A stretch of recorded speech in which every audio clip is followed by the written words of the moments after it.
জান সারপ্রাইজ আমি আইসা পড়ছি বাবু। কতক্ষণ ধরে তোমার আমি ফোন দিয়েছি, তোমার কোনো ফোনই ধরো না। ব্যাপার আগে কি, কই গেছো দেখো তুমি? বলো কেমন লাগতেছে, আমার স্কিনটা দেখো না, গ্লো করতেছে না? কেন কি হইছে? গুলো করবে কেন? পার্লারে গিয়েছিলাম গো।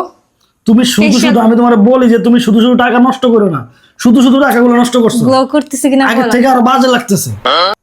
শুধু শুধু টাকা খরচ করে, এগুলো ভালো লাগে না আমার, বুঝছো? সত্যি আসলেই তো গো, এই জন্য পার্লারের মহিলা বলছিল যে ৬,০০০ টাকাটা নিতে, আমি তোমার টাকা পাশে দিন ১৫০০ টাকাটা করে লাইছি। কালকে আবার যে আমি বুকিং করে দিই, কালকে আবার যে করে লাও ৬,০০০ টাকার কে। আরে তুমিও না মজাই বুঝো না। চাঁদ লাগতেছে, একদম চাঁদের মতো লাগতেছে, চাঁদের মতন, রানীর মতো লাগতেছে তোমার।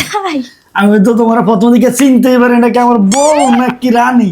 ও মাই গড, অস্থির লাগতেছে, অস্থির, অনেক সুন্দর সত্যি, লাগতেছে, সত্যি সত্যি। অনেক সুন্দর, চমচম চকচক চকচক করতেছে তোমার চেহারাটা। ঠিক আছে আমি যাই। হ্যাঁ লাগতেছে, হ্যাঁ।